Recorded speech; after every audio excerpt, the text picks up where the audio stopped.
चलो अल्लाह करे उसकी जान बचे, यहाँ पे आया तो। अल्लाह ऐसी बातें ना करे, तेरी दादागिरी निकाल दूंगा मैं। सर डॉक्टर एस जयशंकर इस वक्त पाकिस्तान के अंदर मौजूद है। बड़ा खूबसूरत वेलकम किया गया एज अ होस्ट। चले एक काम कर, 200 रुपए दे और 50 रुपए काट ओवर एक्टिंग के वजह। पाकिस्तान के अंदर डॉक्टर जयशंकर साहब पहुंच गए हैं। सुनने में और जी जिनका सबसे ज्यादा इंतजार था पाकिस्तानियों को, वो भी आज आ चुके हैं। यानी कि मैं सही आपको बता रही हूँ और आप लोग बिल्कुल ठीक समझ रहे हैं। डॉक्टर जयशंकर, जी हाँ, मैं नहीं मानता। भारत के फॉरेन मिनिस्टर डॉक्टर जयशंकर जो हैं वो पाकिस्तान आ चुके हैं, इस्लामाबाद पहुंच गए हैं। और जी नूर मनाजिर आपको दिखा रहे हैं बराह रास्त। भारतीय वजीर खारजा जयशंकर पाकिस्तान की सरजमीन पर कदम रख चुके हैं। पाकिस्तान रूस के 74 मेंबर्स आए हुए हैं, इंडिया से आए हुए हैं, चाइना से डेलीगेशन आया हुआ है। तो ये एक अच्छा ब्लॉग बन सकता है जिसमें हम मतलब पाकिस्तान अपना पार्ट प्ले कर सकता है। स्पेशली अच्छा कितना इम्पोर्टेंट देख रहे हैं पाकिस्तान के लिए इंडिया की लीडरशिप जो है। 9 साल के बाद पाकिस्तान के अंदर इस वक्त डॉक्टर एस जयशंकर, दुनिया के जाने माने डिप्लोमेट, बहुत बड़ी सियासी पावर इस वक्त पाकिस्तान में है। कहीं ना कहीं पे पाकिस्तान जो मर्जी कर ले, पाकिस्तान को चीज़ों को प्रोजेक्ट करना नहीं आता। आज का ज़माना डिजिटल मीडिया का है, मेन स्ट्रीम मीडिया का नहीं है। अब सारे के सारे इंटरनेशनल जो सहाफ़ी हैं वो बैठे हुए हैं पाक चाइना सेंटर में, हम मालूम है तेरे बाप को मत सिखा। या वो जा रहे हैं आपके उधर जहाँ पे एससीओ का इजलास होना है, वहाँ भी उनको मैक्सिमम कवरेज दें, उनको मैक्सिमम प्रोजेक्शन दें, लोगों के उनके इंटरव्यू कराएं। फिर एससीओ मीटिंग के लिए जो हमारे मेहमान किसी भी दूसरी कंट्री से आए, होना तो ये चाहिए था कि हम उनको अपना शहर दिखाते, अपने इस्लामाबाद में घुमाते। सिर्फ इस्लामाबाद की बात कर रही हूँ, बेशक इस्लामाबाद से बाहर ना ले जाते, लेकिन कम से कम इस्लामाबाद तो दिखाया जाता। लेकिन ऐसा होता हुआ दिखाई नहीं दे रहा। और मैं गरीब हूँ, मैं गरीब हूँ। हमारा कंट्री में मतलब सब कुछ है। हमारे पास 4 जो हैं वो सीजन्स हैं हमारे पास, मतलब गर्मी, सर्दी, बरसात, बहार, सब कुछ है। ये सब क्या देखना पड़ रहा है। हमारे पास नॉर्थ में जो है वो माउंटेन्स हैं हमारे पास, मतलब हम टूरिज्म को अट्रैक्ट कर सकते हैं। और पॉजिटिव अगर हमारा पाकिस्तान का इमेज जाएगा तो डेफिनेटली हमारी इंडस्ट्री भी उससे बूम करेगी। भाई साहब कुछ ज्यादा नहीं हो गया ये? मतलब कुछ भी। अगर दोनों मुल्कों के दरमियान ताल्लुकात बेहतर हो जाएं, हमारा बॉर्डर जो है वो वीज़ा फ्री हो जाए, तो पाकिस्तानियों को कितनी अच्छी अपॉर्चुनिटीज़ मिल सकती हैं। इंडिया का इन्वेस्टर पाकिस्तान में आके इन्वेस्ट कर सकता है। हमारे यहाँ आईआईटी जैसे जो है इंस्टीट्यूट जो है वो खुल सकते हैं। हमारे जो लोगों को जो है वो मेरा ख्याल है ग्रो करने का मजीद मौका मिल सकता है। अब आप देखें कि हर बड़े से बड़ा इन्वेस्टर इंडिया के अंदर जाके बैठा है। इसी तरह अगर दोनों मुल्क जो हैं वो अपने बॉर्डर वीज़ा फ्री कर लेते हैं, लोगों के लिए आसानियाँ पैदा करते हैं, हमारी ट्रेड खुल जाती है, तो मैं कहती हूँ पाकिस्तान की मौशत बहुत बेहतर हो सकती है। जी नहीं दुनिया के जाने माने डिप्लोमेट है। और इंडिया ने कहा कि मैं आ रहा हूँ पाकिस्तान, मैं ये मीटिंग अटेंड करके जा रहा हूँ। मैंने ना शहबाज शरीफ से मिलना है, ना मैंने कोई बातचीत करनी है, और ना ही कोई बातचीत बात तो सही है के चांसेस है। लेकिन पाकिस्तान के सियासतदान कह रहे हैं अगर इंडिया नहीं बात करना चाहता तो पाकिस्तान के शहबाज शरीफ को आगे बढ़ना चाहिए कि जयशंकर मेरे साथ मिले, हमें बातचीत करनी चाहिए।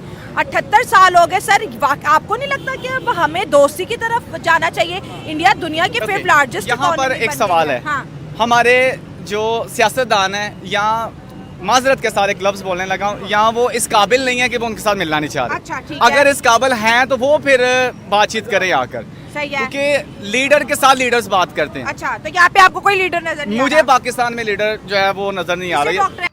गजब बेइज्जती है। जय हिंद दोस्तों, भारत के विदेश मंत्री डॉक्टर एस जयशंकर पाकिस्तान के एससीओ मीटिंग अटेंड करने के लिए लाहौर पहुंच गए हैं। वैसे में भारत और पाकिस्तान का कैसा रिश्ता रहता है आपस में आप लोग अच्छे तरीके से जानते होंगे। और एक बड़ी बात है कि पाकिस्तान में भारत का कोई मंत्री 9 साल बाद गए हैं मीटिंग के लिए, या ऐसे भी। दोस्तों डॉक्टर एस जयशंकर साफ साफ जाने से पहले यह बात बोल दिए मैं पाकिस्तान में एससीओ मीटिंग अटेंड करने के लिए जा रहा हूँ, ना कि पाकिस्तान के पीएम से बात करने के लिए। और मीटिंग के बाद पाकिस्तान के पीएम से फिर वैसे ही रिश्ता रहेगा जैसे पहले था। दोस्तों एससीओ मीटिंग में रसिया और चाइना भी आ रहे हैं, इसी कारण डॉक्टर जयशंकर को पाकिस्तान में जाना पड़ रहा है। और एससीओ मीटिंग पाकिस्तान अच्छा तरीका से कर ले वही बहुत है, क्योंकि कुछ दिनों पहले पाकिस्तान में गोलाबारी होते रहता है और पाकिस्तान में आतंकवादी भी रहते हैं। भारत के विदेश मंत्री doctor S Jaishankar SCO meeting के बाद पाकिस्तान से कोई भी बात नहीं करेंगे और सीधा भारत आएंगे, लेकिन पाकिस्तान के पीएम डॉक्टर जयशंकर से बात कर लेंगे तो वही फायदा में पड़ेगा। तो चलिए देखते हैं कि पाकिस्तानी पब्लिक और भी क्या कुछ बोल रही है। बने रहे वीडियो का अंत तक। कॉन्फ्रेंस में लगा दी है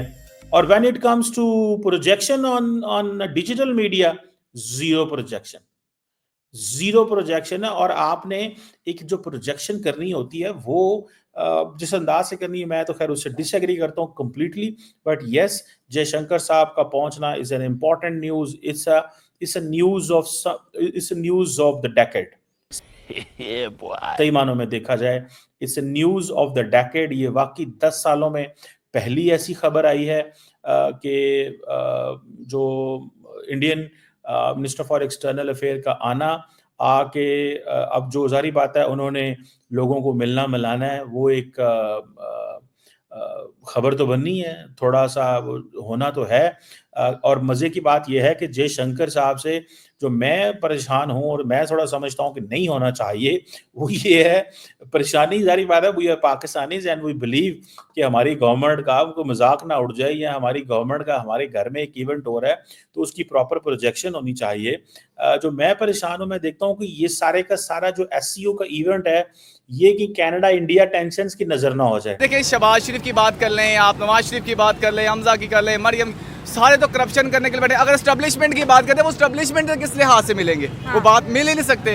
अगर जो लीडर मिलता है वो उसको आप जेल में बंद कर देते हैं। इस लिहाज से मैं ये कहूँगा कि हमारा हमसाया मुल्क, अगर वो शक्कर साहब यहाँ पर आए हैं, हमारे लिए वो काबिल इज्जत है, काबिल एहतराम है, हम उनका एहतराम करते हैं। लेकिन लीडर्स बहुत पाकिस्तान में हैं, उनको चाहिए उनके साथ मुलाकात करना, अगर वो चाहें तो। जयशंकर चाहेंगे तो मुलाकात होगी, अदरवाइज नहीं हो सकती। नहीं, देखे ना, आप किसी की मर्जी से कैसे कर सकते हैं आप? हाँ। अगर मेरी मर्जी नहीं है कि मैं ये इंटरव्यू दूं, या मेरी मर्जी नहीं है मैं किसी के साथ मिलूं, तो मैं कैसे कर सकता हूं? नहीं हो सकता, मैं नहीं कर सकती, पॉसिबल ही नहीं है। ठीक है, हम किसी की मर्जी को जान सकते हैं। अगर कहें दुश्मनी की बात, तो दुश्मनी की बात ये ख़त्म करनी चाहिए। हमारे हमसाए मुल्क को भी हाथ बढ़ाना चाहिए और हमारे पाकिस्तान को भी हाथ बढ़ाएं, ताकि ये एक दोस्ती के मुकाम की तरफ जाए। इतनी कम से कम आज़ादी दे दें कि हम जाकर अपने दोस्तों से मिल सकें, उनसे बात कर सकें, क्योंकि ऐसा तो बहुत ही कम होता है कि हिंदुस्तान पाकिस्तान के लोग आपस में एक दूसरे की कंट्री में आए हों और इस तरीके से फिर मुलाकात भी ना हो सके। चाइना ने अपने लोगों को वार्न भी किया कि भाई कोई पाकिस्तान ट्रैवल नहीं करेगा, लेकिन उसके बाद भी चाइनीज प्रेसिडेंट पाकिस्तान आए, तो बड़ी, मेरा ख्याल है हमारे लिए बड़ी बात है कि हम जो है पाकिस्तान में आए हैं ऐसी मीटिंग को अटेंड करने के लिए। उन्होंने एक अच्छा, मैं कहती हूँ, दोस्त होने का जो है फर्ज निभाया है। जी, ऐसे ही है। चाइना का असल में बहुत बड़े स्टेक्स है हमारे साथ, उसने काफ़ी ज़्यादा इन्वेस्टमेंट की हुई है, अरबों डॉलर की इन्वेस्टमेंट उसने हमारे साथ की हुई है, और उसकी प्रोडक्ट्स को जो है वो अप्रोच मिलेगी सारे यूरोप को, पूरी दुनिया को, और वो एक अच्छा उसकी कॉस्ट कटिंग होगी। ये दोनों मुल्कों के बेनिफिट्स के लिए है। स्पेशली CPEC 2 का जो प्रोजेक्ट आ रहा है, जिसमें इंडस्ट्रियलाइजेशन होगी, सिर्फ सड़क बनाना हमारा काम नहीं है, हमारा काम है कि उसमें से रेवेन्यू जनरेट करें ताकि पाकिस्तान के हालात मजीद बेहतर से बेहतर हों। और पाकिस्तान के पास ये बड़ी अच्छी अपॉर्चुनिटी है कि अपने हमसाए ममालिक के साथ जो है वो ताल्लुकात बेहतर करें। इंडिया आया है, बहुत बड़ी बात है कि 9 साल के बाद इंडियन मिनिस्टर पाकिस्तान आए हैं, और मेरा ख्याल है